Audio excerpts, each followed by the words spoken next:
तो दोस्तों आज हम फिर से आपके लिए लेकर आए हैं देश दुनिया की सभी ताजा बड़ी खबरें। फटाफट एक एक कर विस्तार से आज आपको बताएंगे, तो वीडियो को अंत तक जरूर देखें। दोस्तों वीडियो बनाने में हमें काफी मेहनत लगी है, तो वीडियो को लाइक जरूर कर दें। जय दोस्तों, पहली बड़ी खबर में आपको बताएंगे जो बिग ब्रेकिंग न्यूज सामने निकल कर आ रही दोस्तों कि अमेरिका से मोदी को तगड़ा झटका। डोनाल्ड ट्रंप ने भारत पर लगाया आरोप, कहा भारत फैला रहा है पूरी दुनिया में प्रदूषण। जय दोस्तों, बड़ी अपडेट आ रही है, बड़ा हमला बोला है ट्रंप ने। इसी भी दोस्तों दूसरी बड़ी खबर में आपको बताएंगे कि बिहार में कोरोना वैक्सीन मुफ्त देने पर बुरी तरह से गिरी बीजेपी। वहीं बीजेपी के खिलाफ देश में युवाओं ने खोल दिया मोर्चा, कहा बाकी देश का क्या है कसूर जो सिर्फ बिहार को ही दी जा रही है फ्री में कोरोना वैक्सीन। क्या दोस्तों बड़ी अपडेट आ रही है, बताएंगे विस्तार से। इसी भी दोस्तों अगली खबर में आपको बताएंगे कि राहुल गांधी की धार से डरी बीजेपी ने पूर्णिया जिले में राहुल गांधी का नहीं उतरने दिया हेलीकॉप्टर। राहुल बोले चल रही है बिहार में तेजस्वी और कांग्रेस की आंधी, इसी से डरी हुई है बीजेपी। जहां दोस्तों विस्तार से आपको बताएंगे। इसी दोस्तों अगली खबर में हम आपको बताएंगे कि दिल्ली हिंसा में मुख्य आरोपी ताहिर हुसैन की जमानत याचिका कोर्ट ने कर दी खारिज। कोर्ट ने फटकार लगाते हुए ताहिर हुसैन को बता दिया दंगों का सरगना। जहां दोस्तों ताहिर हुसैन को यह तगड़ा झटका लगा है दिल्ली कोर्ट से। इसलिए दोस्तों अगली खबर में हम आपको बताएंगे कि कांग्रेस और बीजेपी के बाद अब कल से ओवैसी का गठबंधन भी करेगा बिहार में चुनाव प्रचार। मायावती मांगी AIMIM के लिए कल से वोट। जहां दोस्तों बड़ी अपडेट आ रही है। इसी दोस्तों अगली खबर में हम आपको बताएंगे कि दोस्तों चुनावी रैली में मोदी ने आज विपक्ष पर कश्मीर और कई मुद्दों को लेकर बोला हमला। पीएम मोदी बोले कि विपक्ष कश्मीर में फिर से लगाना चाहता है 370, लेकिन बीजेपी जब तक है सत्ता में नहीं करने दूंगा ऐसा। जहां दोस्तों बिहार की चुनावी रैली में क्या कुछ प्रधानमंत्री मोदी ने कहा, विस्तार से आपको इस वीडियो में बताएंगे। तो वहीं अगली खबर में आपको बताएंगे कि बॉलीवुड के एक्टर एजाज खान की बड़ी मुश्किलें, पंडितों को गाली देने पर अब उठ रही है एजाज खान की गिरफ्तारी की मांग। कपिल मिश्रा ने उठाई है गिरफ्तारी की मांग एजाज खान की। तो वहीं अगले दोस्तों कंगना रनावत की भी मुश्किलें बढ़ गई एक बार फिर से। कंगना रनावत पर राजद्रोह का मुकदमा मुंबई में हो गया है, जो है करवा दिया गया है दर्ज। तो बड़ी अपडेट है, सभी खबरों को दोस्तों विस्तार से आज आपको बताएंगे, तो वीडियो को अंत तक जरूर देखें। इसी बीच बढ़ते दोस्तों पहली बड़ी खबर की ओर, तो मोदी को अमेरिका से तगड़ा झटका। डोनाल्ड ट्रंप ने भारत को बताया गंदा, मोदी पर बढ़ से डोनाल्ड ट्रंप। जी दोस्तों आपको बता दें ये बड़ी खबर सामने निकल कर आ रही दोस्तों कि इन दिनों भारत और चीन के बीच LAC पर तनाव की स्थिति बनी हुई है। वहीं आपको बता दें कि खबर सामने निकल कर आ रही दोस्तों कि प्रदूषण को लेकर आज डोनाल्ड ट्रंप ने भारत पर बड़ा हमला बोला है और मोदी पर भी। वहीं आपको बता दें कि डोनाल्ड ट्रंप ने एक बैठक में बातचीत के दौरान भारत को प्रदूषण का मुख्य घटक बताया है। वहीं आपको बता दें कि डोनाल्ड ट्रंप ने कहा कि भारत एक ऐसा देश है जो सबसे गंदा है। जी दोस्तों ये बड़ा बयान डोनाल्ड ट्रंप ने दिया है। वहीं आगे डोनाल्ड ट्रंप ने कहा कि जब से मोदी सरकार भारत में बनी है तब से वहां की हवा बिल्कुल गंदी हो गई है और सबसे ज्यादा प्रदूषण भारत में हो रहा है और भारत बहुत ही गंदा देश है। तो ये बड़ा हमला डोनाल्ड ट्रंप ने भारत पर बोला है। अब देखते हैं कि मोदी सरकार इस पर क्या जवाब डोनाल्ड ट्रंप को देती है। इसी बीच पर तो दोस्तों अगली खबर की ओर, तो बिहार को मुफ्त कोरोना वैक्सीन देने पर पूरी तरह से गिरी बीजेपी के खिलाफ देश के युवाओं का विरोध प्रदर्शन शुरू। जी दोस्तों आपको बता दें ये बड़ी खबर सामने निकल कर आ रही दोस्तों कि मोदी सरकार ने बिहार में अपने घोषणा पत्र में ऐलान किया है कि अगर उनकी सरकार बिहार में बनती है तो वह बिहार के प्रत्येक व्यक्ति को मुफ्त में कोरोना वैक्सीन देंगे। इसी को लेकर अब बुरी तरह से बीजेपी गिर गई है और देश की जनता ने बीजेपी के खिलाफ मोर्चा खोल दिया है। जहां दोस्तों आपको बता दें कि देश के युवा कह रहे हैं कि आखिरकार बिहार को ही क्यों कोरोना वैक्सीन फ्री दी जा रही है, बाकी देश का क्या कसूर है। आखिरकार बाकी देशवासियों को मोदी सरकार क्यों कोरोना वैक्सीन नहीं देगी? क्या वह भारत के नागरिक नहीं है या फिर वह भारत में नहीं रहते हैं? तो बुरी तरह से घिर गई है दोस्तों कोरोना वैक्सीन लोग को लेकर मोदी सरकार। इसी बीच बढ़ते दोस्तों अगली खबर की ओर, तो राहुल गांधी की सभाओं से डरी बीजेपी। पूर्णिया में राहुल गांधी का नहीं उतरने दिया गया हेलीकॉप्टर। क्या दोस्तों आपको बता दें ये बड़ी खबर सामने निकल कर आ रही दोस्तों कि जिस तरह से तेजस्वी यादव और राहुल गांधी की रैलियों में भारी मात्रा में भीड़ उमड़ रही है और बिहार में तेजस्वी और राहुल गांधी की आंधी चल रही है, लहर चल रही है। इसी बीच आपको बता दें कि इसी लहर से डरी हुई जेडीयू और बीजेपी ने आज पूर्णिया जिले में राहुल गांधी के हेलीकॉप्टर को नहीं उतरने दिया है और राहुल गांधी के हेलीकॉप्टर को पूर्णिया जिले में उतरने की इजाजत नहीं दी है। वहीं आपको बता दें कि आज राहुल गांधी और तेजस्वी यादव पूर्णिया जिले की भी विधानसभा सीट पर रैली को संबोधित करते, लेकिन उनके हेलीकॉप्टर को उतरने की इजाजत ही नहीं दी है, जिससे साफ दिखने लगा है दोस्तों कि बिहार में अब की बार जेडीयू की नहीं बल्कि आरजेडी और कांग्रेस की महागठबंधन वाली सरकार बनने जा रही है और राहुल तेजस्वी की रैलियों से बिहार की पूरी चुनावी सभा चेंज हो गई है और मोदी नीतीश की मुश्किलें बढ़ गई हैं। तो ये बड़ी अपडेट आ रही दोस्तों कि राहुल गांधी का पूर्णिया में हेलीकॉप्टर ही नहीं उतरने दिया गया।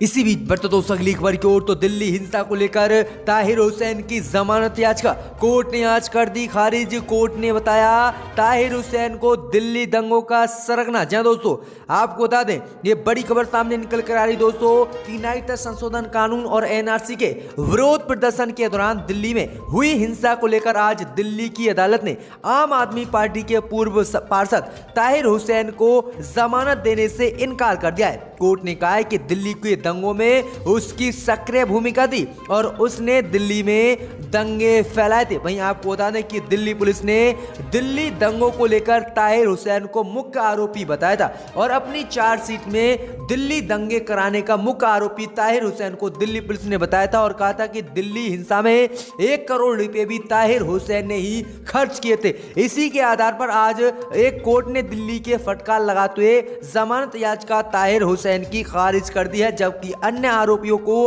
अभी तक कोर्ट ने जमानत दे दी है। तो ये बड़ी अपडेट है दोस्तों कि ताहिर हुसैन की मुश्किलें और दिल्ली हिंसा को लेकर बढ़ गई हैं। इसी बीच बढ़ते दोस्तों अगली खबर की ओर तो कांग्रेस और बीजेपी के बाद ओवैसी का महागठबंधन भी कल बिहार में करेगा चुनाव प्रचार। जहां दोस्तों आपको बता दें ये बड़ी खबर सामने निकल कर आ रही दोस्तों कि जिस तरह से आज यानी 23 अक्टूबर को कांग्रेस और बीजेपी के बड़े नेता बिहार के चुनावी मैदान में रैलियों को संबोधित कर रहे हैं। इसी बीच बड़ी खबर सामने निकल कर आ रही है कि असदुद्दीन ओवैसी का महागठबंधन भी 24 अक्टूबर से बिहार में चुनाव प्रचार करेगा। इसको लेकर बड़ा ऐलान गठबंधन की तरफ से कर दिया गया है। जहां दोस्तों आपको बता दें कि गठबंधन के प्रत्याशियों के लिए कल बहुजन समाज पार्टी की अध्यक्ष मायावती बिहार में चुनाव प्रचार करेंगे। मायावती अपने गठबंधन के उम्मीदवारों के पक्ष में बिहार में कल वोट मांगेंगे। इस बारे में बसपा की ओर से बयान भी जारी कर दिया गया है और उम्मीद जताई जा रही है कि जल्दी असदुद्दीन ओवैसी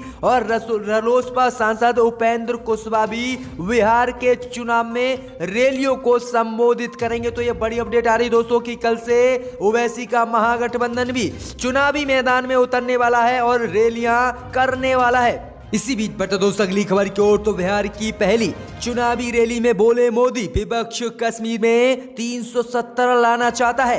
ये है बिहार के लोक अपमान। जहां दोस्तों आपको बता दें कि प्रधानमंत्री मोदी ने सासाराम बिहार विधानसभा चुनाव से अपनी पहली जनसभा को संबोधित किया। इस दौरान प्रधानमंत्री मोदी ने भाषण देते हुए कहा कि विपक्ष के लोग कह रहे हैं कि अगर केंद्र और बिहार में हमारी सरकार बनी तो हम जम्मू कश्मीर में आर्टिकल 370 को फिर से लागू कर देंगे। आगे प्रधानमंत्री मोदी ने कहा कि इतना सब कहकर ये बिहार के लोगों से वोट मांगने की हिम्मत कर रहे हैं। क्या ये बिहार के लोग का अपमान नहीं है? ये लोग जिसकी चाहे मदद ले ले, लेकिन देश और बीजेपी अपने इस फैसले से पीछे नहीं हटेगी और किसी भी कीमत पर अनुच्छेद 370 जम्मू कश्मीर में लागू दोबारा से नहीं किया जाएगा। तो ये प्रधानमंत्री मोदी ने विकास की कोई बातें ना कर जम्मू कश्मीर का राग बिहार में अलापा और अपनी सरकार में जिस तरह से बिहारियों का कोरोना महामारी के दौरान शोषण हुआ, बिहारियों को हजार किलोमीटर इन्होंने पैदल चलाया, उसके बारे में मोदी ने कुछ नहीं कहा। लेकिन जम्मू कश्मीर का मुद्दा बहुत ही ज्यादा इंपॉर्टेंट था, तो इसलिए चुनावी रैली में जम्मू कश्मीर का राग प्रधानमंत्री मोदी ने आलाप दिया। इसी बीच बढ़ते दोस्तों अगली खबर की ओर तो बॉलीवुड के एक्टर एजाज खान की बड़ी मुश्किलें पंडितों को गाली देने वाला एक वीडियो हुआ वायरल, गिरफ्तारी की उठी देश से मांग। जी दोस्तों, आपको बता दें कि विवादों के कारण अक्सर चर्चा में रहने वाले बॉलीवुड के स्टार एजाज खान का एक वीडियो सोशल मीडिया पर इस समय वायरल हो रहा है। इसमें एजाज खान पंडितों के खिलाफ अपशब्द और गाली देते हुए नजर आ रहे हैं। इसी वीडियो के सामने आने के बाद अब एजाज खान की मुश्किलें बढ़ गई हैं और अब एजाज खान के गिरफ्तारी की मांग देश से उठने लगी है। जी दोस्तों, आपको बता दें कि गुरुवार शाम को ट्विटर पर अरेस्ट मुल्ला एजाज खान ट्रेंड होने लगा है, जिसके बाद अब बीजेपी के नेता कपिल मिश्रा सहित कई लोगों ने एजाज की गिरफ्तारी की मांग कर दिया। जी दोस्तों, आपको बता दें कि जिस वीडियो में एजाज खान गाली देते हुए दिख रहे हैं, ये वीडियो 2019 का है। भाई आपको बता दें कि दिल्ली में एक मुस्लिम युवक के नाम पर हिंदू युवक की हत्या कर दी गई थी और इसी पर अपनी बात रखते हुए एजाज खान ने ये वीडियो बनाया था, जिसके बाद बीजेपी नेता कपिल मिश्रा ने ट्वीट कर एजाज के गिरफ्तारी की मांग की है और कहा है कि जो एजाज खान ने वीडियो में बोला है वो संभव नहीं है, इसलिए इसे तत्काल गिरफ्तार किया जाए। तो एक बार फिर से एजाज खान की गिरफ्तारी की मांग उठने लगी है। इसी बीच पर तो दोस्तों अगली खबर की ओर, तो बिहार को मुफ्त कोरोना वैक्सीन देने पर भड़के शिवसेना नेता संजय रावत, कहा वोट दो और फ्री में कोरोना वैक्सीन लो, यही है बीजेपी की देश में रणनीति। जी दोस्तों, आपको बता दें ये बड़ी खबर सामने निकल कर आ रही दोस्तों कि बिहार चुनाव में भाजपा ने अपने संकल्प पत्र में मुफ्त कोरोना वैक्सीन देने की बिहार के लोगों को घोषणा की थी। अब इसी को लेकर बीजेपी बुरी तरह से गिर गई है और विपक्ष जोरदार हमला बीजेपी पर बोल रहा है। वहीं आपको बता दें कि इसी मामले को लेकर शिवसेना सांसद संजय रावत ने भी भाजपा पर हमला किया है। संजय रावत ने कहा है कि जहां भाजपा की सरकार नहीं है, क्या वहां टीका नहीं मिलेगा। वहीं आगे संजय रावत ने कहा है कि बीजेपी की तो यही नीति रही है कि वोट दो और कोरोना वैक्सीन लो, इन्हें देश की जनता से कोई मतलब नहीं है। उन्होंने कहा कि आज मैं आजादी के बाद देख रहा हूं कि वोट के आधार पर ही बीजेपी विकास कर रही है। तो ये जोरदार हमला संजय रावत ने बोला है और संजय रावत ने आगे कहा है कि मुझे जो जनता बिहार में वोट देगी तो फिर मैं भी कोरोना वैक्सीन मुफ्त में दूंगा। तो ये बड़ी अपडेट है दोस्तों बिहार को लेकर। इसी बीच पर तो दोस्तों अगली खबर की ओर, तो बॉलीवुड एक्ट्रेस कंगना रनावत की फिर बड़ी मुश्किलें। कंगना रनावत के खिलाफ आज एक और एफआईआर दर्ज।